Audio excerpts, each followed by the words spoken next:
Yes, people, what's happening? Welcome back to the channel and welcome to another live stream.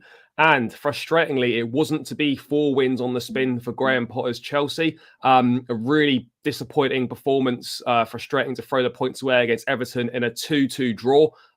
Did more than enough to win the game, in my opinion, created plenty of chances. Once again, not clinical in the final third when we needed to be, and punished for costly errors. Yeah, you can look at the substitutions, you can look at how the game was managed, but ultimately what it boils down to for me is the fact that once again, individual mistakes and players that in Kepa and Koulibaly who have actually Kepa has done well this season for large parts, and he's responded really well from when he's made errors against Fulham and City.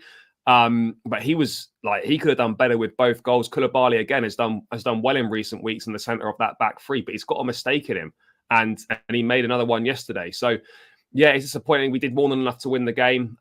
It should have been 4 wins on the spin, and if we want to move up the table and try and get into those Europa League places, we can't be dropping points at home in games like this. You look at teams like Brentford dropping points at home to Leicester, an opportunity to gain another 2 points on them and other sides in and around us, and we didn't take advantage of it. Dropping points at home to Everton or teams near the bottom is not a new thing for Chelsea at home. This is not a Graham Potter thing. This happened under Thomas Tuchel. This has happened under Frank Lampard. Not being able to see off teams has been a Chelsea trait for a number of years now, and that's something that obviously needs to change. Maybe we address that in the summer with someone that's got a killer instinct in front of goal. And maybe it's the mentality thing as well. But we need to get the weak characters out of the squad, and we need to start again in the summer, really. But I mean, Ollie, thanks for coming as always, mate. A frustrating day yesterday. As I said, I felt we played well enough to win. We did more than enough to win that game for sure. Everton were very timid. They only really looked threatening from set pieces. And that looked like the only way they were going to get a goal. They did get one of their goals there, and then they took advantage of a mistake we made. And like I was saying before the game, that was really the only way I actually felt Everton were going to get anything out of the game. But yeah, disappointing because we did more than enough to win, and we've been let down by individual mistakes. And how did you see it? Yeah, I think for me, it's partly on the substitutions as well as the individual mistakes. We were chatting before this, and I know you feel somewhat differently, and that's fair, and we'll get into that. But I feel like the substitutions that we made in the game yesterday really didn't lend themselves to what we were trying to do with the game. It seemed like to me that the approach for trying, if it's fine if you want to try and see out the game, but the approach was kind of all wrong. And unfortunately, it's unlucky because those individual mistakes, we know the players are likely to make them. We know some players are more likely to make them than others. But to be honest, 9 times, if we play that game 10 times, we win 9 of them. It was very unfortunate yesterday, but unlucky. I just hope really that the confidence doesn't drop from the players' heads, going into the international break. We need everyone to come back with their heads focused after the international break, because we've got a really hard run of games, and we've got a really difficult Champions League draw against Real Madrid. So we've got to be making sure that we're focused for that. Yeah, no, I agree. I mean, in terms of the lineup itself, I kind of figured that Badiashile would probably come back in for Cucurella in this game just because of Everton's kind of prowess from set pieces, a bit more of a physical presence than Cucurella is in the box. No issues with that. And then the rest of the team was the same, other than obviously Pulisic coming in for Mudryk. Now, I was a little bit surprised by that one in terms of Mudryk got a start last week after not being in the side for a few games. Did reasonably well against Leicester, gets the assist, finished well for the goal that was marginally offside. And Christian Pulisic comes back in, first chunk of minutes, obviously, since his injury. I guess part of the thinking is, well, he needs to get some minutes in the legs. I don't know. They look to saw something tactically that maybe suits Pulisic's profile better against Everton. I'm not too sure. And there's also the trail of thought for me that, we're looking to sell Pulisic in the summer. If he doesn't play any minutes, his value is just going through the floor. So you've kind of got to keep him in the shot window as well. I mean, what did you make of Pulisic starting over Mudryk? I don't think anyone really minded it at the time. I think it, for a lot of people, thought, yeah, all right, give it a go, give him a run out, see what he did. And to be fair to him, he looked reasonably sharp. I think it would be unfair to judge him too harshly of on his first start back after being out for like 2-3 months. I think it would probably, on balance, might have been the wrong decision after Mudryk had a good game against Leicester. I mean, he was starting to build some momentum himself. We had a lot of space down that left-hand side, and I think Pulisic does do a better job against tired legs. He's better as almost like the super sub to come He on. has normally been better from the bench, hasn't he? And Yeah, I'm not saying that's he the can't thing. do it from the start, but like you look at his better Chelsea performances outside of the Project Restart Pulisic, they're all from the bench. Yeah, I think that's the thing for me is his best games outside of lockdown, which was years ago now. Was during his best games are when he comes on against sort of tired opposition, and he's able to sort of use his acceleration and his dribbling ability to sort of get around people and really create a hassle. I didn't see him doing that as much, but like I said, I thought he still looked lively. I thought he looked all right. I just don't see why Mudryk didn't start really after having a good game. We want to be focusing on these players who are going to be here for the foreseeable. I don't understand why we're not playing, our future stars, as it were. It's I think that's mainly the problem we have with Potter at the moment. Is that it's all good that we have been winning, and recently we've had a positive record, but he makes a lot of decisions that just leaves everybody really confused, and that's kind of that with the lineup is one of them. The substitutions were another one. I think the whole thing leaves a bit of a sour taste in your mouth because it's kind of a draw that feels like a loss, Yeah, I mean, I sort of had to kind of remind myself after the game that we actually didn't lose this one, but it obviously did feel like a loss. I do agree. I think Mudryk should have started. We know that Pulisic hasn't really got a future at Chelsea. He's going to be leaving in the summer along with Hakim Ziyech. Other than wanting to, preserve some sort of market value in him, I'm not really sure why he's playing because, we haven't really got anything to play for other than the Champions League.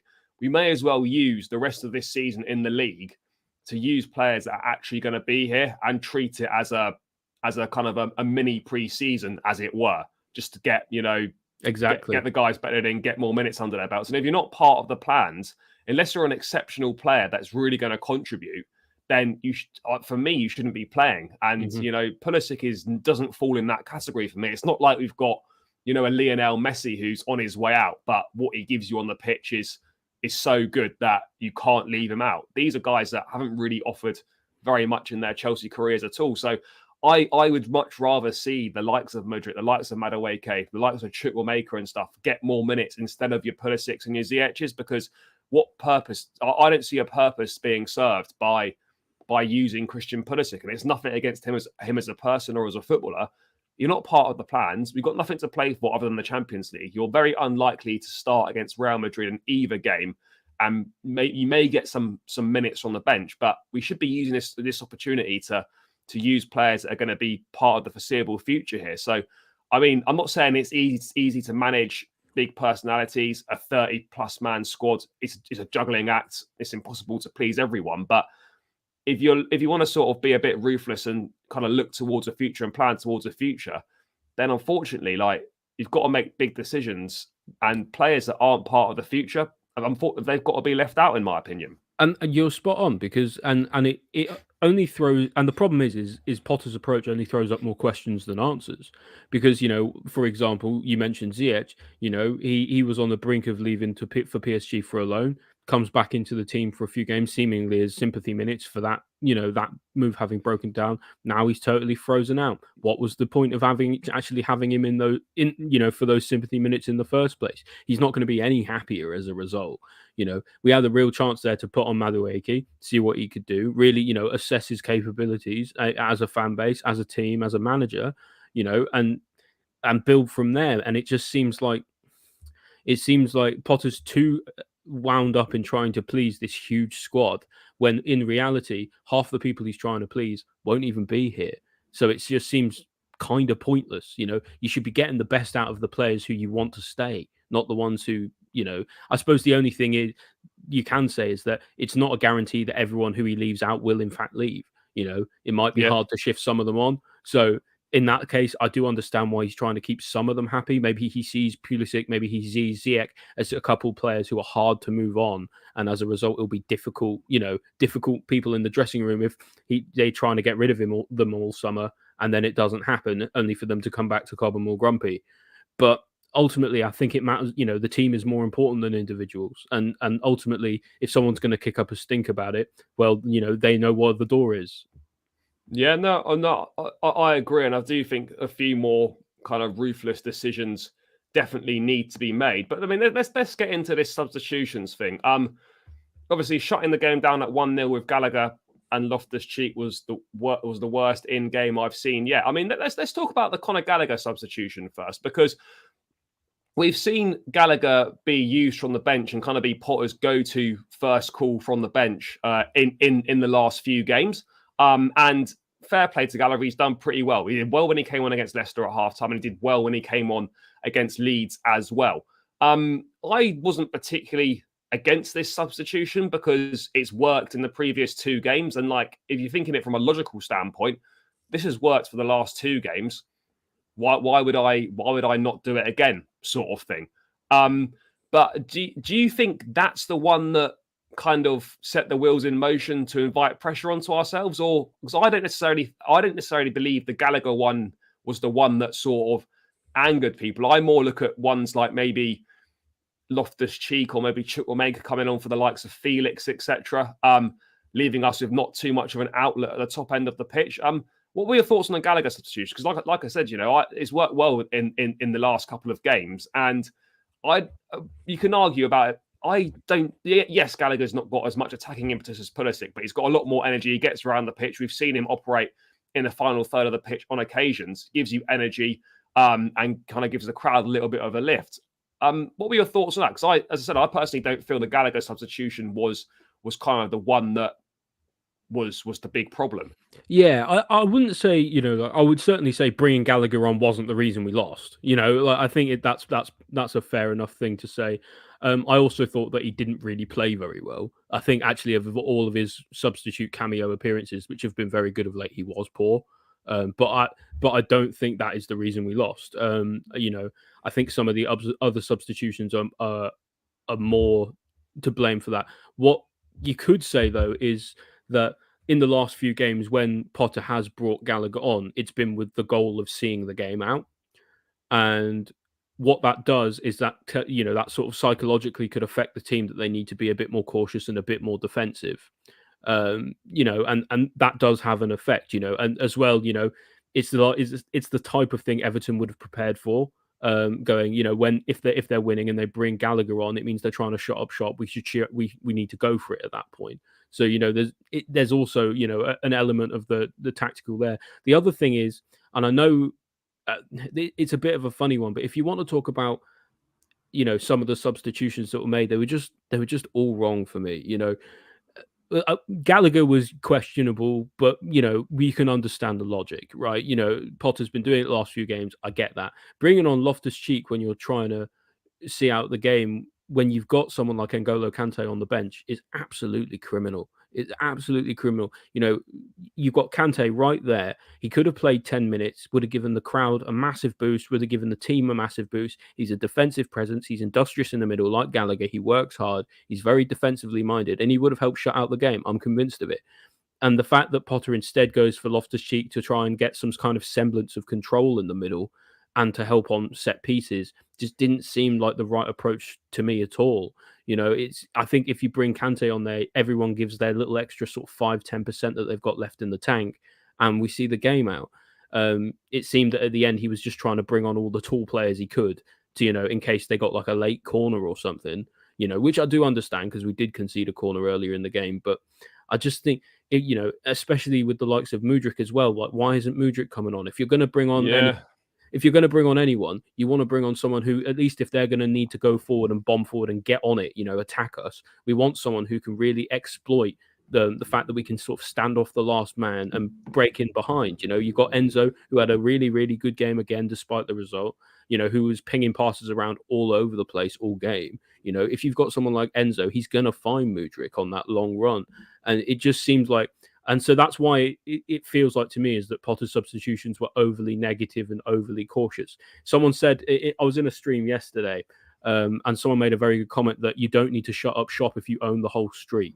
And that's the perfect way to look at it. Is we were dominating the game. There was no reason to go overly cautious at home against 17th Everton, who are pretty impotent in front of goal. They offered nothing outside of the goals. Exactly. It definitely, it just seems to me like it was an overly cautious approach. I think Potter needs to learn when to go for the throat, and he just got it wrong. Yeah, no, I would agree. Just one more thing. It's obviously if he makes those subs and he sees the game out, it looks like nobody says anything, and it looks like a decent practical idea. And then people praise like the tactical kind of plan or whatever. It's kind of a subject of the fact that we didn't win the game. People will focus on the substitutions, but in my view, the substitutions needed to be focused on regardless of whether we won or lost or drew. Because we looked worse once we made them. For sure, because the kind of the shape changed, the balance changed, the formation shifted to a bit more of a 3-5-2. But what I would say is that Potter's not the first manager that has made defensive substitutions to see out a result. This is not a new thing. This is something that happens all the time. We've seen. I'm not comparing Potter and Mourinho, but you've seen Mourinho do it, a master of it. When you see Mikel stripping down, 20 minutes to go, we're shutting out games. Yes, I know that team and that squad was better and had a lot more success, but the principle still applies. That imagine Potter the difference in reaction between Potter trying to shut out a game with 20 to go compared to Mourinho shutting out a game with 20 to go is chalk and cheese. Yes, I know that Jose's got the CV and the wins and whatnot to back it up, but he's still doing things that Potter's doing. And football's weird and fans are strange in terms of the fact that, like, if we're a successful team and we're winning trophies, people applaud that shutting up shop kind of thing. But because we've lost, or because we didn't win, or because we've not had the success at the moment, it's suddenly like, oh, he's a terrible manager. Why is he doing that? Well, it's a results-based business. Yeah, it's a results-based business. Yeah. But that's the long and short of it, really. And it's unfortunate that comes back on the manager, because I thought actually for large parts of the game, I thought he managed just quite well. But ultimately, the buck does stop with him, and making those substitutions for me invited unnecessary pressure that eventually, led to making mistakes in the goal. You can't directly fault Potter for the draw, and I'm not saying that, but you also, he's not 100% blameless either. No, I would agree on that, and I think the game definitely could have been managed better. But ultimately, for me, there's no way of quantifying or knowing. We can have a hunch and we can have an opinion. That's fine, but there's no way of knowing that if Mudryk had come on, if Madueke had come on, or if people had come on that we wanted to see, that we would have seen that game out. We would have scored another goal. Yes, you can argue, and I think quite rightly so, that it would have given us a better opportunity. It would have, set us up better and given us a better chance to see the game out. But ultimately, we've got no idea. We could have brought those subs on. We could have lost the game. Like there's no way of quantifying. You don't know, because it's hypothetical. So you can only go off what you do know. And unfortunately, it just seems like to me that you can only work off the correlation and the causation that you've got, right? So, Potter brought those subs on and we didn't win the game. Obviously, those two things aren't necessarily correlated, because the mistakes were just individual errors, and that's kind of it. It wasn't really necessarily about any of the particular substitutes that he brought on in particular making any mistakes. It's unfortunate, and I think some of it just seems really bizarre and confusing, and that's why people are upset, because bringing Kante on is a no-brainer. You're trying to shut out a game, and you've got N'Golo Kante, albeit been unfit, not been seen in 7-8 months. August, not played since August, but he could do 10 minutes, couldn't he? He could do 10 minutes against Everton. You'd like to think so. I mean, ultimately, because if not, why is he even there? Do you know what I mean? If he's not fit and you're not going to bring him on, why leave Zakaria out of the squad if you want to shut down the game, right? It just the planning just doesn't make sense. There's no cohesion there in the way that it's all been set up. If Potter thinks that it's too much of a risk to bring N'Golo on the pitch, and he wants to wait into not to injure him. It just seems like, why would he even be there in the first place? Is he just there for moral support? Is he there so when people see him, it gives him a little bit of a boost? Because if he got on the pitch for 10 minutes, I think it would have been a big boost to the stadium, and the fact the crowd would have really thrived off it. The crowd would have got behind the team. Do you know what I mean? So it's a substitution like that where you go, why didn't he make that? What is the problem there? That's the key issue for me. That's why I find some of his substitutions to be really confusing. And like you say, if we win the game, if we see it out, we're not really saying this. We say, oh yeah, it was a good game. Subs were a bit iffy, but whatever, right? Yeah. But we didn't win the game, and unfortunately, that means that we have to focus on why we didn't win the game. And for me, the substitutions, he just got it wrong. Yeah, no, that. Yeah, I think that's fair to say, and I think that's the general consensus that it was wrong. Obviously, we don't know what he was thinking. We don't know all the ins and outs and the intricacies behind each decision, and we never will. But it's just opinion. It's end of the day, it's just our opinions. It's just there's no kind of like right or wrong to it. But yeah, it just leaves kind of a bit of a bad taste in the mouth, because I could understand those tactics where if that was against Manchester City, for example, with say 15 minutes to go. You get it, don't you? Yeah, you understand. Against relegation sides, I could more understand it against Leeds because we haven't won a game in fucking ages, and you're thinking, shit, let's just hold this out. We've barely scored any goals, but in the context of this, we just won 3 on the spin. We're playing a lot better football than we have done. Confidence should be a lot higher than it has been. I think we should have been backing ourselves to see that game out and go for it. I've almost felt like there was a sort of a bit of a sense of negativity in his mind that, yes, I've done this before in the previous games, and we've seen it out, and I'm going to do it again, rather than kind of trusting the team, trusting his instincts that actually we don't need to do this at home to sides that are struggling down the bottom of the table. We can still go out and play our football, be a bit more expansive, express ourselves a little bit more. We don't need to retreat back into our shells and kind of invite that pressure onto ourselves. You can understand that, as I said, against a bigger side, but at home, particularly at home against teams in the bottom half of the table, you don't need to be doing that. I can understand last 10 minutes, last 5 minutes, not with kind of 15, 20 to go. You don't need to do it. Yeah, and you could argue, like some people say, he wants to shut out the game when Gallagher comes on. That's a point of debate. I'm not really, I'm not sure whether that is or that isn't, but that could be with half an hour to go. And if that's the case, that's a travesty. I can understand if you're trying to protect a 1-0 lead against, someone like Real Madrid in the Champions League. In the Champions League, where a whole season hinges on it. But at this point, the season's done. In terms of the league season, the league season's absolutely dead. And so at that point, why aren't you at least trying to get the best out of some of your players and things like that? Because at this point, we all know Potter's not going to get sacked because he managed to save his job against Dortmund and against Leeds. So at that point, why isn't he going for it? I don't understand. Yeah. And that's what, and I think this is what's the crux is of Potter at the moment, is everything he does seems to conjure up more questions than answers. And it just leaves a lot of the fans like ourselves being confused. And you just kind of want to get him in a room and just ask him why. Yeah, I mean, the Mudryk one, is a little bit confusing to me. I mean, I've seen. I mean, I don't think Mudryk posting a picture of his face is a big deal. I think people love to make more out of things than that is necessary. But it's probably I'm not.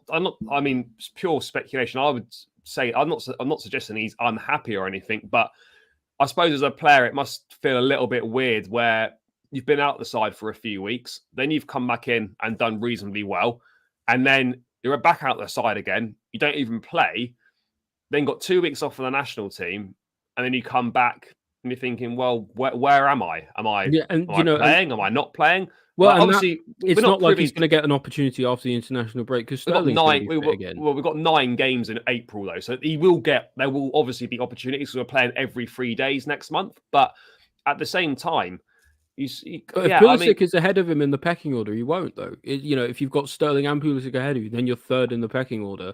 Yeah. You're going to get garbage time at best. And so I can understand his frustration, and I think he might be just as confused as the rest of us as to why. I mean, we don't know what conversation has taken place between the coaching staff, Potter, Mudryk, etc. We've got no idea. There may well be reasons for it. He may have said to him, he might, there may be some justification behind it. I honestly don't really know, but yeah, it is a strange one considering we went to all that effort to get him, spent all that money on him. He's not really featured. He's played 7 times for us since signing in January, and yes, fully aware that he hadn't played any football in November prior to joining to us. We had to build his minutes up and whatnot, but still, he doesn't. He should be getting more minutes than he is, and I think it is as simple as that. When you've made an investment like that, especially against a team like Everton, who again, they're not exactly world beaters. We understand terrible. Sean Dyche's sides are always going to be a little bit difficult to break down, but we were winning the game. There was no reason not to then bring Mudryk on, stretch the lines a bit, keep them honest, stop them coming forward, stop inviting the pressure. Because I think the second is that we invite that pressure, we're more likely to make mistakes. And because I'm not sure, some of the players I don't think have quite got the mentality for those high pressure scenarios. And what you want to say about Koulibaly or Kepa, whatever, it just seems that the whole team is a little bit more cagey and a little bit more afraid when we're trying to see a game out. When in reality, when we attack, we look pretty good. So why not try and attack? Yeah, I would agree on that. And I think despite the results and despite what people do or don't think about Graham Potter, I do actually think there has been progress in terms of it's not, admittedly, it's a very low bar, but this is the best attacking wise we've looked, I'd almost say, for a number of years. All season minimum, right? Certainly all season, but you could go back to the last 1 or 2 seasons, really. I think this is the most dangerous we've looked in attack. And, it's obviously it's a low bar, but we look fluid. We're creating a lot of chances. And, considering we couldn't find any goals in January or February, to score 2 against Dortmund, 3 against Leicester, and another 2 against Everton, that shows to me that things are improving in the attacking areas. I mean, we're scoring more goals. It's just now time. Fair summary that we are improving iron out those mistakes. Yeah. If we, like you say, if we don't make those mistakes, we're here going, oh, what a nice win, 4 on the spin, going into the international break, what a nice time. And so it's just important to remember, I think, and especially for the people in the chat as well, that football is all about fine margins, and unfortunately, just a couple of stupid mistakes gave what should have been a comfortable win, what turned a comfortable win into a frustrating draw that felt like a loss. Yeah. Just get to a few things in the chat. KSA man, big up, mate. I can't say to Bowley. Well, I can say it, but it's probably not really appropriate, and 2, it's not going to do anything. I see Bowley after the game yesterday, and me saying to him, sack Potter and sign a striker. I don't think he's going to go home in his car and think, yeah, that guy after the game, I'm going to have to ring Graham up and give him the boot. And do you know what we also need to do? Hadn't thought about it at all. Got to sign a striker as well. So no, it's not appropriate. But what you should have said is come on my stream, but Todd. Yeah, please. I should have said him to come on. No, but KSA man, appreciate that, bro. Thank you for the kind comment. Match was everybody, 2-2. by the way, if you haven't subscribed to Charlie, subscribe. The button's down below. Give him a like, give him a share. It's free, doesn't cost you anything. Takes like 2 seconds. Just do it. His content's very good. Guys, just do it. And if you get a bit of an influx recently, it's more likely you get to see me on a regular basis, and I'm very handsome. So guys, it's win-wins all rounds for everyone. So please do that. What was this? Match was 2-2. Felt like a draw. Yes. What was the point in signing Madueke and Mudryk? I think this is a little bit short-sighted, in my opinion, because we're looking at players that are 21, 22 years of age, coming on big deals. We've signed these players now for their potential, for their potential, and to stop other teams getting them in, say, a few years' time when they get better and whatnot, and the price maybe increases even more. So it's to cut out that middleman. People would be saying, oh, like if Mudryk stayed at Shakhtar or he went somewhere else after Shakhtar before coming to the Premier League, for example, people would have been like, why didn't we get this guy when he was at Shakhtar? What are we doing? Why do we keep allowing other teams to get them and then we pay over the odds? Like it's cutting that middleman out. So we've signed these guys. Yes, we want them to make an impact now, but we've signed them to make an impact over the coming years, and we've signed them for their potential. And we've got these deals done to make sure we don't miss out on these players. That's why we've signed them. Yes, you'd like them to make an impact now, but ultimately, they've been signed for what they're going to do over the coming years. Is the reality of the situation. Yeah, exactly. And I think it's easy to forget when you pay such big money for a player. You want them to be the finished article straight away. And it's also hard when some of them are. Like when Enzo, for example, is playing as well as him. Seamlessly, yeah. Badiashile coming straight into the team looks like he's had absolutely no issues. It's hard when you then see other players who either cost more or even a little bit older in some cases, and you go, well, what's happened there? But unfortunately, growth isn't linear, and not everyone's at the same point in their career. So it's just important to remember that. Yeah, it certainly is. Let me just get to a few more things in the chat. Where are we? Havertz had to do better on his headers. Do you know what? Like the one from the corner in this first half. All right, you could have done maybe a little bit better. There are opportunities there. He had 2 or 3 headed chances. There was one in particular where he had like a free header and it was straight at Pickford, and I just thought, oh come on, put it either side of him, and that might you may well have a chance at a goal there. International breaks come at the right time for us. Regroup and keep building. Thing is, we talk about international breaks, and people talk about having time to rebuild on the pitch. The vast majority of the players that are going to play a part, they're not going to be on the training pitch. So it's like Fofana, if he's not injured, he's going off to France. He's going off to France. Like, all right, we got Loftus-Cheek, we got Chalobah, there's a few guys there, more time for Kante to do work, etc. But with a club like Chelsea, most of your squad is all going on the international break. So how important these international breaks are is debatable in my opinion. It's why it's a bit annoying when you see a lot of people saying, "Oh, Potter had all that time at the World Cup with the squad." I was like, yeah, half the fucking squad weren't even there. Like, you can't say that he's had that time in the World Cup because the thing about that though is when after he came back and we looked somehow even worse, you thought, well, what were they doing? There was no cohesion even from the players who actually were there for like a month, and I think that was part of the issue with that. But yeah, like it's disingenuous to think, well, the entire squad has basically now got like a couple weeks off to really work on stuff, because a lot of them won't be there. No, they won't be there. I mean, for me, I would prefer if I'm one of those people who's a bit more of a Chelsea fan more than a national team fan. And so, it wouldn't bother me if Chelsea tried to block all of the players from going on the international break. No, I mean, you certainly wouldn't mind it. But yeah, I mean, it's annoying. I mean, at least there's not a lot of travelling. It is only to Italy, and then we've got Ukraine at Wembley. So, so I mean, I suppose I don't know why I've referenced an England for that, because we've got loads of players going elsewhere and doing a load of travelling. Mudryk will be playing in that game, I would have thought. Yeah, he'll play in that game. So that'll be good to see him. Hopefully that's a good chance for him to sort of, I hope he plays well, because he'll definitely play. Yeah, he'll definitely play. So I hope he plays well, and sort of look. I presume Potter will probably be there to assess some of the players. I don't see why he wouldn't be. So I hope he gets his chance to impress. Let's move it forward slightly. I mean, we've talked about Champions League, really the only thing left to play for this season. I'm just going to bring up the Premier League table now. Depressing that Arsenal are winning 4-1. But Palace are dog shit. And even Palace are an irrelevant club that shouldn't exist, but whatever. I'm going to get some hate on Twitter for that. We are still sitting 10th. We've got 11 games left now. Realistically, mate, where do you sort of see this season heading league-wise? Because we've got 7 games in the Premier League next month. I think we've got Aston Villa, and Liverpool at home. We've got Wolves away. Got Brighton, I think, at one point as well. Brighton and Brentford at home as well. I think Arsenal away and United away. Although United away may be rescheduled because if they win in the FA Cup, if they beat Fulham today, that might be rescheduled. But tough games. How do you see kind of the season going for Chelsea in the league? Do you think?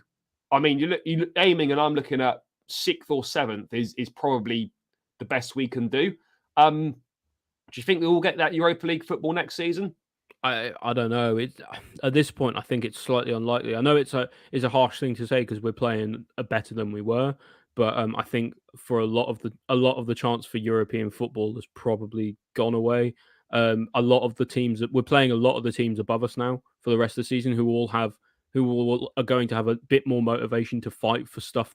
We've got to play Arsenal, who are in a title charge, Man United, who want to make sure they get Champions League. We've got to play Newcastle at the end of the season. Yeah, City we still got to go to Liverpool, City. Brighton. We even played Brentford as well. So we're playing a lot of the teams above us who are all still fighting for important things. So I would not be surprised if actually we ended up doing things a bit more experimental in the rest of the season in the league, and really focusing on the Champions League.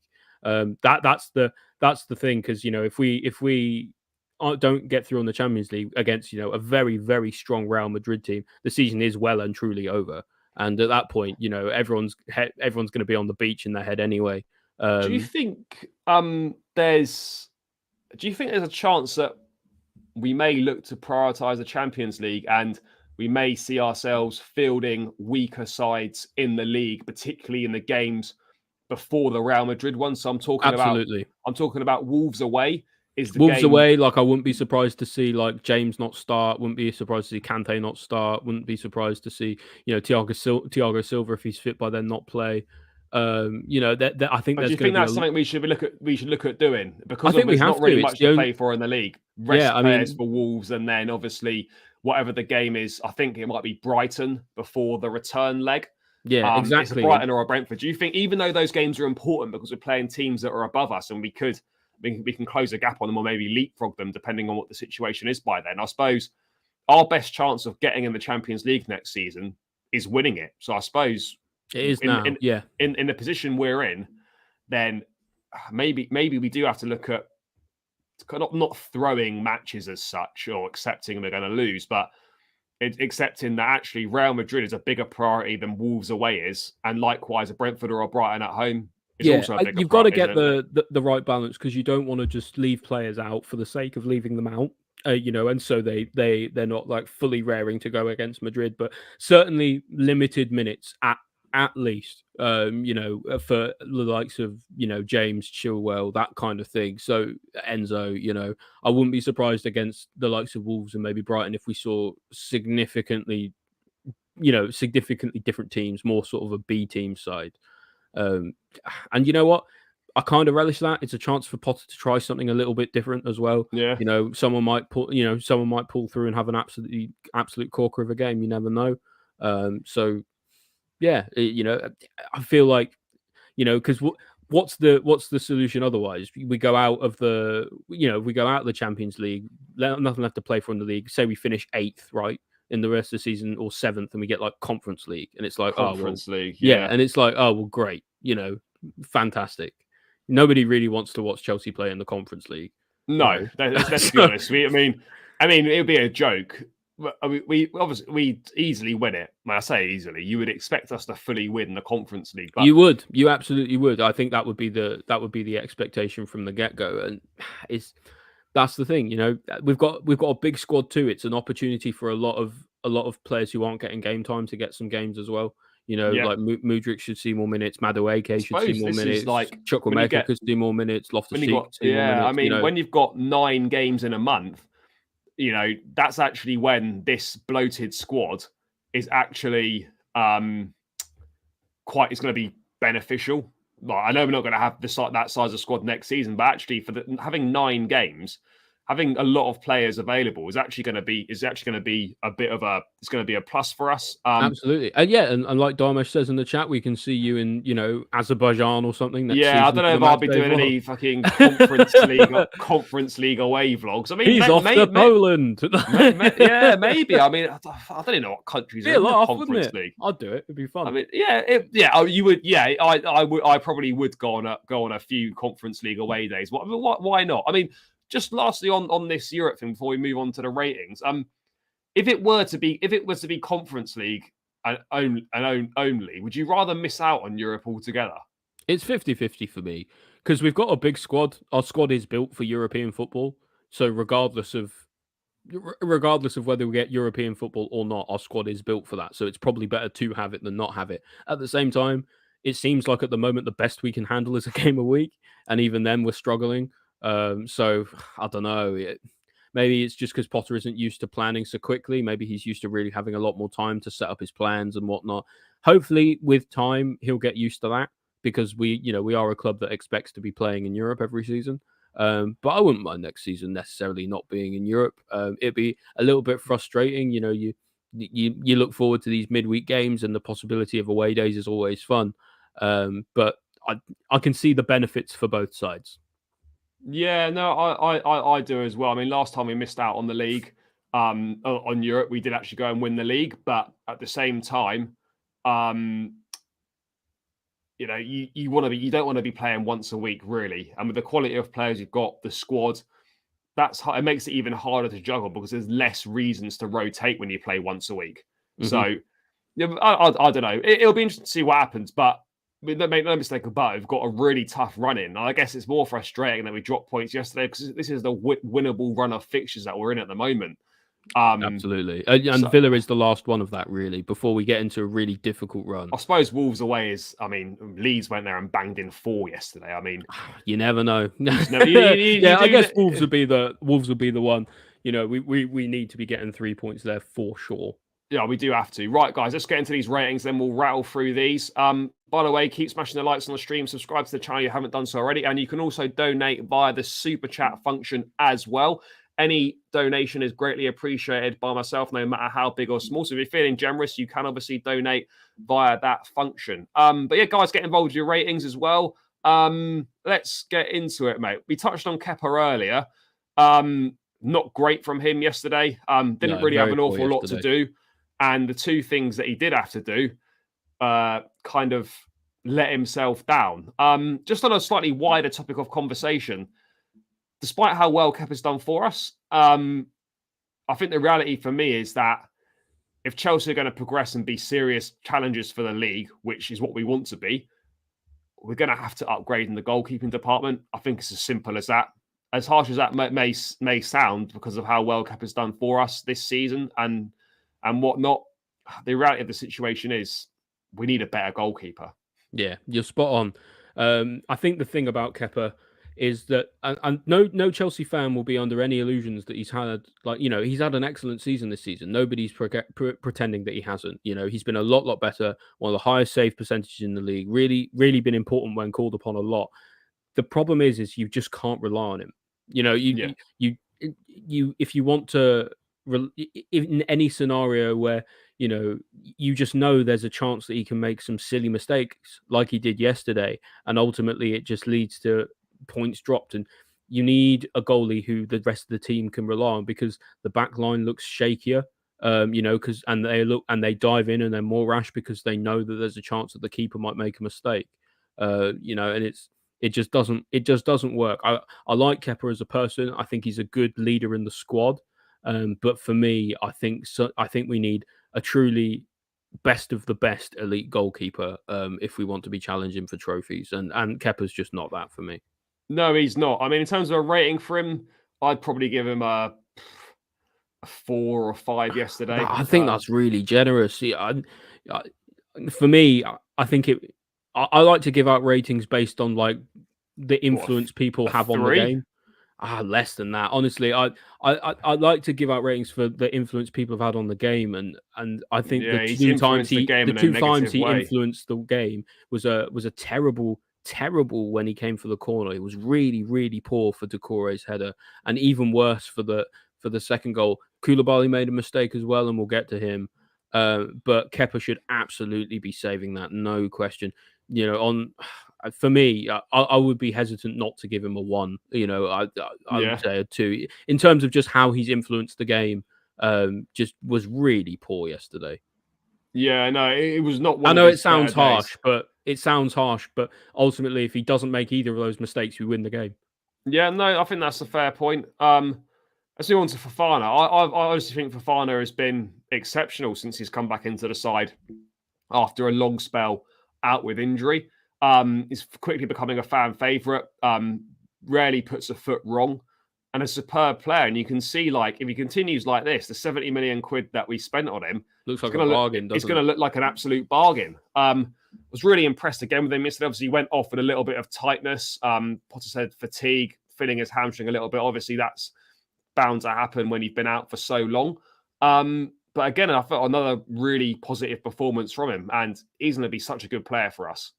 Yeah, as long as he can stay fit, that's the important thing. I hope his little knock isn't too bad, and that it's just more or less like him going off yesterday was precautionary.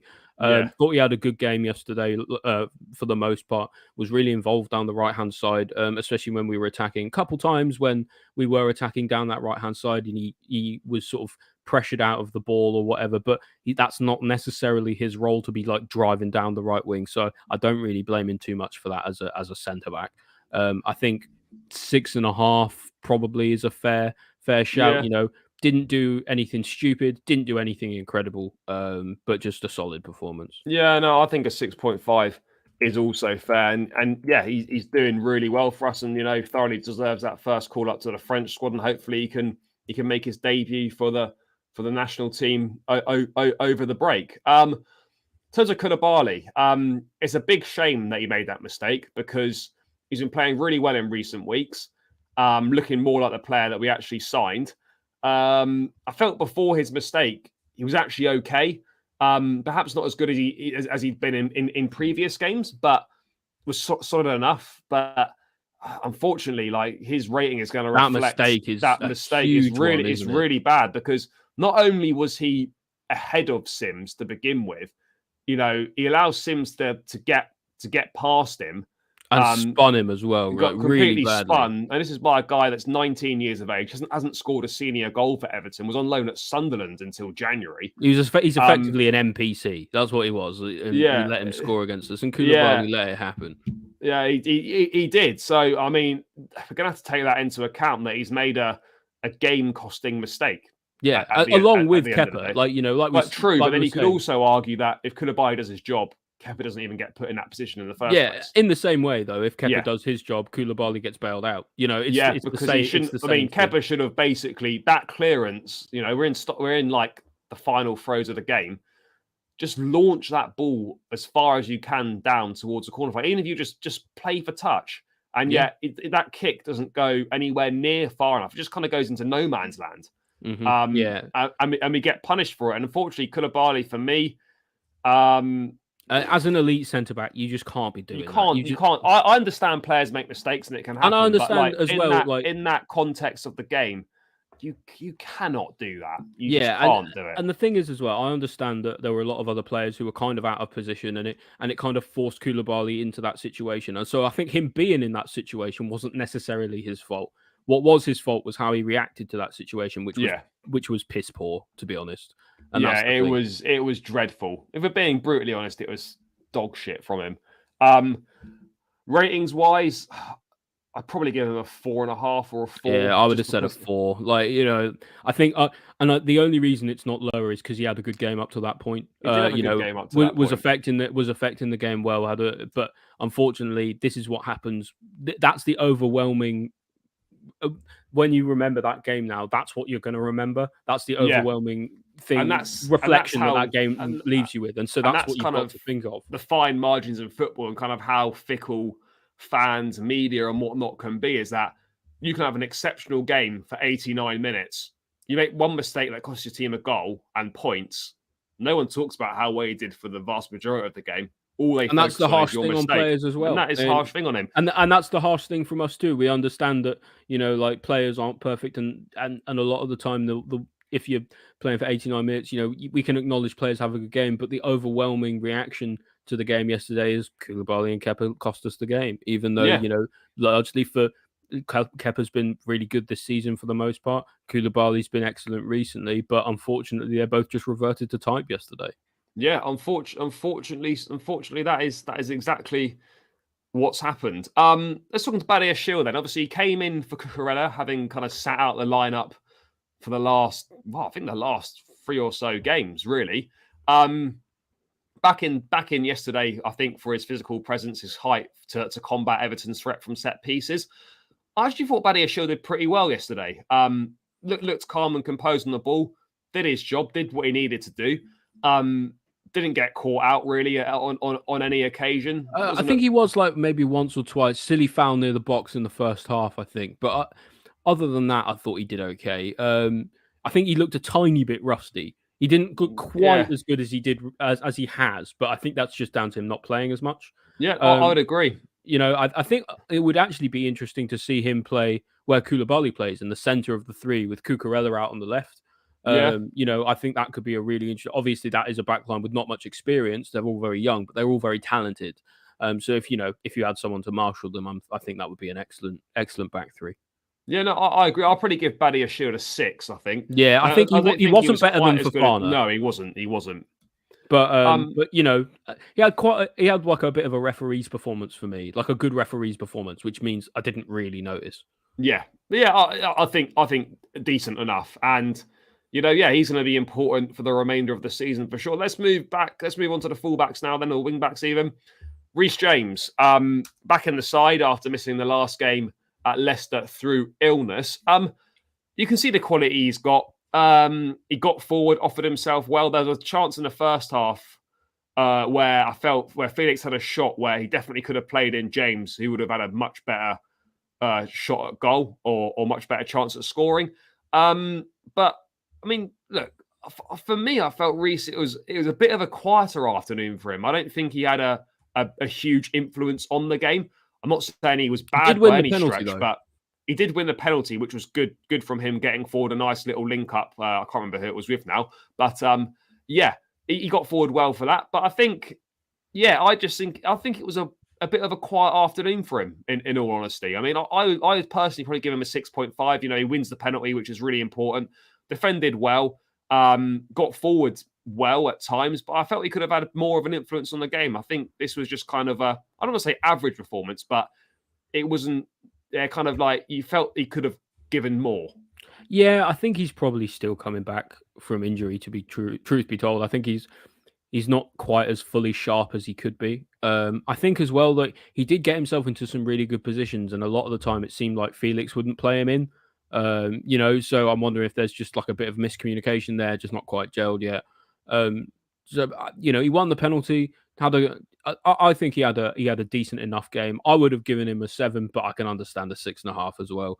I think certainly for winning the penalty, I think he deserves his flowers for that. Yeah, I would agree. I mean, I'd probably put him in the same bracket as Fofana. I'd probably give him a 6.5. Yeah, that's fair enough. I could see it. I think that's fair. Let's move on to Chile then. I thought this was another really good game from Chilwell. He's been exceptional for the last 3 games, and for me, he's made that. He was everywhere. He's made that 4 games in a row.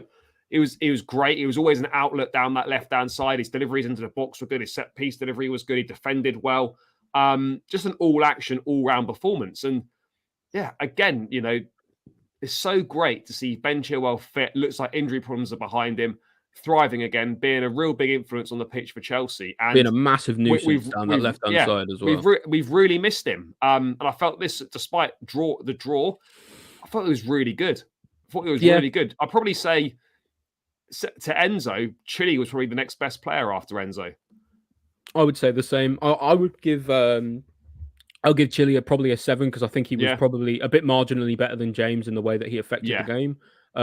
He doesn't quite get the assist for Felix's goal, but he did cause the cross that caused the goal to happen.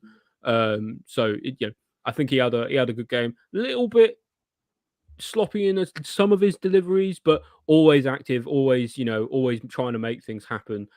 We seem to be playing everything down that left-hand side at the moment. I really wish we had a little bit more balance and that we could push the ball out to more the right side as well. More stuff seems to be going through Chilwell at the moment than it does through James. I know obviously they've not played a lot together recently, but certainly yesterday, I know Reece won the penalty, but a lot more was going down Chilwell's side.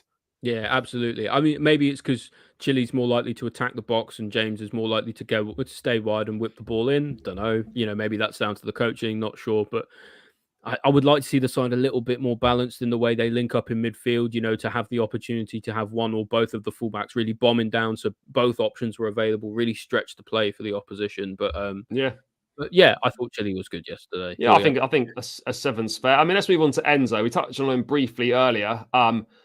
He slotted into the Premier League seamlessly, slotted into life at Chelsea like he's been here for years. You can tell he's got so much quality. Another standout performance from him yesterday. He was everywhere, tricks, flicks, great range of passing. The Looked a guy's goal got threat at everything. times as well. Took a Looks a few bit of a shots. goal They threat. were all blocked, but at Yeah. least it's an option. I mean, he's gonna be a threat for sure.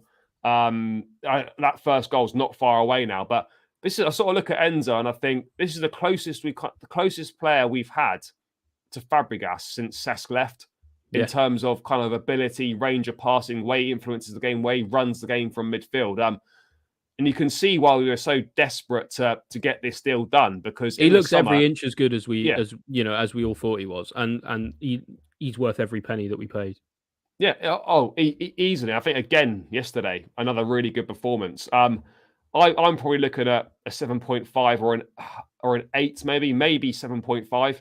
I would have given him an 8 An 8, personally. yeah, Yeah, because I thought he was spraying balls around everywhere. He had he had something like 10 out of 13 accurate long through balls or something like that, accurate long passes, which is yeah. unbelievable. I know it's the football's played on the pitch, it's not all played on paper, but that is ridiculous. He was absolutely everywhere. He's always really industrious, always works really hard, always likes to stick a foot in for a tackle. Despite the fact that he's not really a defensive midfielder at all, he did very, very well. And he just looks like he's just getting more and more comfortable. His game's getting better and better and better. And I think before long, we'll have a Premier League and possibly best in the world player on our hands here. Oh yeah, no, I totally agree, and he's done so well for us. He really has. And the most important thing in the summer is to get him a defensive midfield partner How that important allows was him. it that he hit the ground running though as well? Oh, so important because you could Especially with picture it now. Jorginho going as well. Yeah, you could picture it now, and not just from a Chelsea team perspective, but from a media perspective as well. Oh You could yeah. imagine the headlines were all written. They couldn't wait for him to tear him perform, apart. Yeah. to perform poorly, to not hit the ground running. The fact of the matter is, there's not been a single negative headline about him because he's not played badly once. And exactly, and that's the thing I think because they haven't been able to. No. That's largely the long and short of it. The lot of the discussion about what is Enzo worth, is he worth more than Bellingham, all the rest of it, that's now died down because everyone can see his massive quality. He seems to be able to. Yeah, I said this yesterday. If anyone watches basketball, he's a bit like Steph Curry. You know how Steph Curry can sort of shoot and get the ball in the net from anywhere on the basketball court. Enzo's like that with passes. He can land it more or less anywhere he wants to. It's just so impressive. Yeah, and he's a superb player. Really is a top player. He's gonna be so important for us. But yeah, dangerous. He's always looking for that right pass, and I just so refreshing to have someone in the midfield that their first thought is to get their head up and play a ball forwards. And that's why I think he'd work so well with Mudryk, who's obviously he's got the afterburners. A decently accurate ball from Enzo, which he plays his passes very hard and very quick as well, which really catches people out. And you've got someone like Mudryk who's chasing it down. It seems like it would almost be a cheat code if we would just implement it. Yeah, no, I do agree on that. Let's move on to Kovacic then. Captain the side again yesterday. To be fair to him, he's done better in recent weeks. I feel his season's been quite mixed, but in the last few games, he's definitely improved his performance levels. I felt he was fairly good again yesterday. Not as good as Enzo, but still fairly decent. He gets around the pitch, he influences the game in the midfield, and that Enzo Kovacic pivot is the best we've got in midfield right now. Until Kante's fit, yeah, certainly. I think it works. I think it works well for us at the moment. And Kova with another positive performance. I mean, I'd probably look at giving him I'm on a 6.5 or a 7 for Kova. Not as good as Enzo, but I still felt he had a positive influence on the game. You see, I don't feel like he was as good as James was. I don't think he influenced the game as much as James did, even despite the fact that James had a quiet game. The thing with Kova is, especially in the first half, is that his passing was really poor. There was a lot of the time where he was making really misplaced passes, knocking it out for throw-ins and goal kicks and stuff. And he needs to be a lot tighter with his passing. He needs to be a lot cleaner with the way he does things. And there was a few times where, despite how press resistant we all know he is, he got caught out with Everton sort of swarming around him. And so for me, he was probably the worst of the four in that midfield four. But Yeah, but largely I thought he did well when he did have the ball, despite those moments.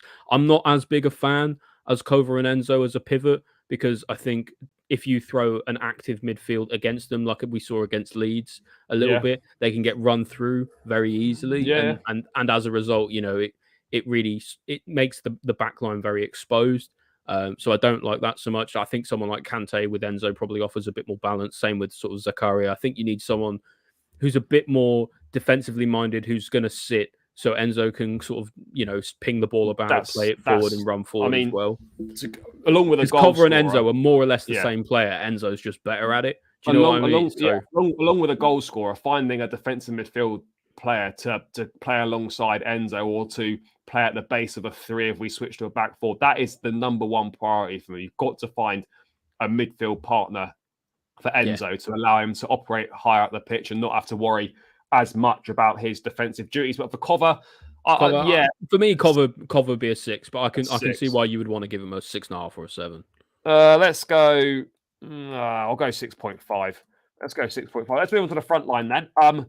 Should I say Joao Felix, as he said that his name's actually pronounced? It feels really weird saying that because it Felix, feels like, yeah, because it feels like you're saying it totally wrong. But yeah, it does, but but it isn't.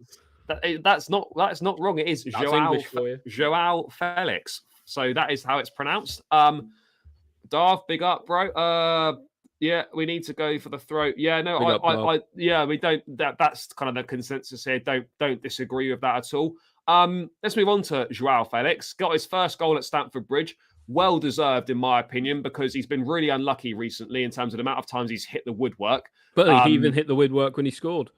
Yeah, it went in off the post. Yeah, we've had a lot of he's had a lot of bad luck recently. So it's great to see that he got the goal. And his numbers yesterday. He had 100% of his tackles won, 34 touches, 4 duels won, 4 shots won, 2 fouls won, and one goal and an XG of 0.28, which I don't really know why that's in there, but XG seems to be all the rage these days. That's kind of low though, isn't it? It is kind of low, but at the same time, despite the fact that Felix fades a little bit and he's a bit frustrating in terms of end products not always there, he's still our best attacker. I think quite comfortably in terms of most influential, in terms of his intelligence, in terms of how he reads the game, in terms of his movement between the lines, the skills that he's got. His arrival has elevated the Chelsea attack, and I know the bar was low, and it's not hard to lift that level particularly. But you couldn't limbo under it. Let's put it that way. Despite the output not being great from Felix in terms of goals, his arrival has lifted the attack, in my opinion. And yesterday, I felt he had a good game, deserved the goal. Yes, what we want from him now is more output and to influence the game for a larger period of it. But I felt it was positive again from him. Yeah, I thought he did decently well. He always looks lively. He always looks like he needs to, he wants to be on the ball. He really likes having the ball at his feet. He likes trying to find solutions in the attack. I wish he was a little bit more clinical and a bit less wasteful. Especially in the first half yesterday, there were a few times where he just made the wrong decision, where he should have passed to Reece down at the byline, or there was that one really weird cross chip thing that he did that landed on the roof of the net when he really should have either just smashed it at the keeper or passed it low, and he kind of caught in two minds about it. And that's kind of the frustrating thing for me, is that Felix always gets into these good positions, but he can't always seem to be able to turn it into goal contributions. And he managed yesterday, and so I give him his plaudits for that. But like as someone said in the chat there, actually his worst shot was the goal that went in. And so you could argue it's a little bit lucky, but at the same time, he did deserve it. He influenced the game quite well, apart from the fact that then like the rest of the team, he did fade a little bit in the second half. I think a 6.5 is fair. I think he probably, for me, like he gave the same amount as James did. A little bit more of a quiet game, but did well when called upon largely. Yeah, no, I would agree with that. Let's move on to Christian Pulisic then. A rare start. We did touch on him a little bit earlier. I don't think he did terribly. I expected more from him in terms of output. There were a few nice dribbles that he went on, but again, end product was lacking. Beautiful offside goal. Yeah, great finish for that. But, end products was lacking for me a little bit. And I feel he could have had more of an influence on the game. Yes, you have to take into account this is his first sizable chunks of minutes since coming back from injury. I think first start as well. I mean, I might be totally wrong on that, but I'm pretty sure that could be his first start since coming back from injury. I just expected a little bit more. Yeah, me too a little bit, but I thought he looked lively, and to a certain degree, I don't want to dive on Pulisic too much because No. I thought he played pretty well. He looked pretty sharp, despite the fact that he hadn't played for hadn't started a game for 2.5 months. So I'm willing to give him his, I'm willing to sort of cut him some slack on that one. I think Mudryk would have been a better idea, as we've discussed already. But I don't think Pulisic was necessarily bad. I just don't think, apart from a few little things and the offside goal, I don't think he influenced the game all that much. No. I'd say about a 6 for me. Yeah, I think a 6 is fair. And, I think his Chelsea career is coming to an end. I think everyone knows that. And I guess, part of the reason behind playing him as well, as I said earlier, is probably to just try and keep him in the shop window. Keep him in the shop window. Havertz, been quite positive about Havertz in the last 3 or 4, in the last 3 It's a weeks. weird one, isn't it? It feels weird because normally we get to this one and it's like, oh, fucking Havertz, shit again. 3 and 3 for Havertz. That must be the first time in his Chelsea career that he's done that. It must be. I can't remember him scoring in 3 games on the spin. If it wasn't, it happened. It probably doesn't happen all that often. No, if it does happen, it's probably only happened once. Yeah. But yeah, clutch from the penalty spot, really cool. In a moment of moment of big pressure. I felt Havertz was reasonably good yesterday. Not as good as Dortmund or Leicester, but yeah, came up clutch in a really important moment for the team. Really works that right channel well. Yeah, I just feel that overall performance wasn't as impactful as it had been in previous weeks. But ultimately, what you want from him is to put the ball in the back of the net. And that's what he's doing at the moment. Yes, the all-round game could have been a bit better, but just putting the ball in the back of the net is what he's there to do. Whether it's a separate conversation if you think he's a striker or not, that's what he's playing as. His job is to put the ball in the net. Yes, he could have done a bit better with a few of the headed opportunities, but he did score that penalty, and I felt he was all right. Yeah, and I think the fact that he did score the penalty helps him quite a lot. I think the fact that we have him now on penalty duty over someone like Jorginho actually helps him. I think it gives him a bit more confidence in his game, which I appreciate. More opportunity for goals as well. More opportunity for goals. It's always going to help. Like I think we've said for a long time, is actually you probably want your striker to be your penalty taker largely, or at least your one of your attackers to be your penalty taker because it makes a big difference to their confidence in front of goal. And as we've seen, since he's taken over from that, Kai's looked very good. Especially recently, he's looked very, very good. And so, yeah, I would say that he had a good game yesterday, scored the penalty, which was important. Didn't have to retake it this time, which was a blessing. I would say other than that, yeah, probably could have done better aerially. We know he's much better in the air than he showed yesterday. A lot of his headers, decent headed chances as well. Yeah, he had some good chances, and not many of them were directed in a way that really tested Pickford at all. And it's not like Everton weren't there for the taking in the air, even though they are quite, they are a decent team defensively in the air. But Havertz has a good leap on him, and he made some good jumps for it. Ultimately, I think he probably played. I think a lot of his underlying stats were a little bit better than Felix, but I don't think he influenced the game as much. So I think it's fair to give him about the same, about 6.5. Which is, it kind of, and I think that kind of with the team like that, it kind of reflects the performance as a whole, where really you can see that nobody played terribly. It's just there was a couple dodgy chances, mistakes that really cost us. And unfortunately, that's kind of what it is. I mean, if I was to give Potter a rating, I would give Potter quite a low rating personally, as well, because I don't think his substitutions helped us at all. But yeah, I think ultimately, in terms of the players, I think 9 out of 11 of them did at least average, if not slightly better. And I think that represents that we did do more than enough to win. It's just we let ourselves down in key moments. I think thoughts on this, Dav, are that despite how well Kepa's done for us, the reality is that I think we're in agreement that he's not a Premier League winning goalkeeper. Yeah, I would like to see Slonina at least given a go over the next in some of the games.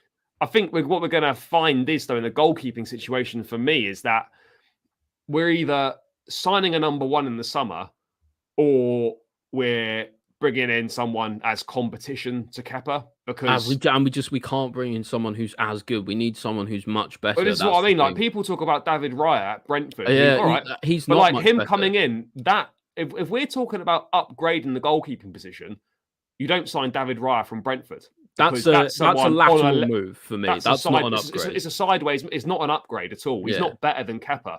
If we're serious, about bringing someone in, then it's got to be a number one. Do you know what? And it wouldn't be a bad idea to have someone for even like an old veteran for a season. Neuer's upset at Bayern, at the moment. Yeah, this is what I mean. It wouldn't be a bad thing to bring him in for a season, maybe someone two. Like Keylor Navas. Yeah, bring him not in. Really not really in favour at PSG, on loan at Forest for the second half of this season. Like, why would it be a bad thing to bring in more of a veteran shot stopper for a couple seasons? Because isn't that's going to make the back line so much more confident, knowing you got imagine the difference in someone like Koulibaly or Fofana, knowing that you've got Manuel Neuer behind you instead of Kepa. The psychological difference, it really does make a difference, And I know Neuer is older. I know there are lots of other options as well. Until you can find, because I know the keeper market's a little bit dry at the moment. I think you're looking at Oblak to Stegen, maybe Mike Maignan at AC Milan. There's not a lot. Try to see if you could try and pry Donnarumma away, but I doubt that'll happen. Doubt that happens. So that's the thing. It's not. There's not a good option really at goalkeeper. So I think your best option is to bring in someone who is like a bit of a veteran, can help coach, whoever is in the goalkeeping squad at that point as well. Whether that's Kepa or Mendy or Slanina or Bergstrom or whoever, who ends up being. I look at the goalkeeping thing and I think realistically, it's going to be pretty tough to get a number one in the summer. That's my opinion. Which is why I think someone like Neuer would be such a good stopgap option. That's what I mean. The only thing we're going to be able to do that's feasible is bring in more of a veteran keeper, like a Neuer, for example, or like a Keylor Navas. Like, those are just two at the top of the head, like something like that. Because the chances of us getting a Mike Maignan or an Oblak or a ter Stegen or a Donnarumma, for example, they're pretty slim to none. Mm-hmm. So what you're either doing is I think Mendy's going to be sold this summer. He's out of favour. I think he's just going to obvious. He'll go somewhere, maybe Italy. So then you're looking at it and you're thinking, right, realistically, you're not going to sell two goalkeepers in a summer. So you're probably looking at it and you're thinking, right, Kepa's not going to. Kerbal from Dortmund, maybe that's a good shout. That's another one that's being linked. But again, it'd be expensive though. But it's not even that. I look at that as, is Kobel significantly better than Kepa? Not really. I would suggest not. Again, I look at that as sideways. I think Kobel will be better than Kepa, but he's not at the moment, and that's kind of the problem. Is you need someone you need a lateral move. You don't need a lateral move. No, you need, if we're going to do it, it needs to be an upgrade. So for me, if we can't get a number one keeper that we want, then I would stick with Kepa and look to bring in a number two, because as I said, David Raya or someone that's on the same level as Kepa is sort of pointless, really. I think better yet though, I think you just if you really can't get anyone even as a stopgap option, you keep Kepa and you just bring someone like Slanina in as number two.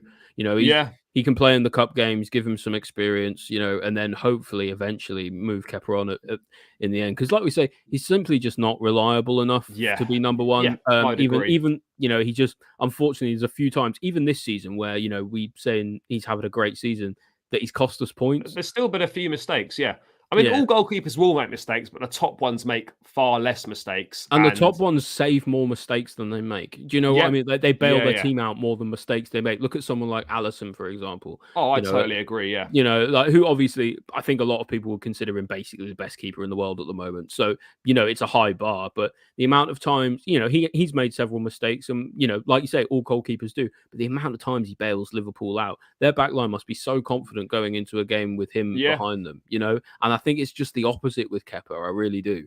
Yeah, no, I don't disagree on that at all. But that goalkeeper debate probably is one for the summer. But for sure, if we can't upgrade on Kepa, then we may as well just give Selena the number 2. I don't think there's any point in bringing in someone like a David Raya. Like, what's the point, really? To me, it doesn't make any sense. But yeah, seems like a good place to round out. Guys, thanks so much for getting involved in the chat as always. Make sure that you check out the match vlog from yesterday's game as well. If you haven't done so already, it's out on the channel now. So please do go and check that out if you haven't done so. Thanks for tuning in. Thanks for getting involved. Ollie, massive thanks for your time as always, mate. Guys, make sure you follow Ollie on Twitter in his screen name and also linked in the description below as well. For myself, I don't know when I'll be back. A couple of weeks off now, international break. There will be content. There will be plenty of it. Just going to have a think what it is. I'll be back in the next few days with some more content for you as always. So yeah, please check out the match vlog. Please make sure you smash the likes on the stream. Subscribe to the channel if you haven't done so already. Trying to get to 3K as quickly as possible, preferably before the season's out. Got about 400 to go, so every new subscriber does help, so make sure you do that. But yeah, guys, ultimately a disappointing day yesterday for Chelsea. We regroup, we go again after the international break. 9 fixtures to come in April. The matches are coming thick and fast. Business end of the season is fast approaching. I'll be back next week with more content, so stay tuned for that, guys. But yeah, enjoy the rest of your weekend and up the Chelsea.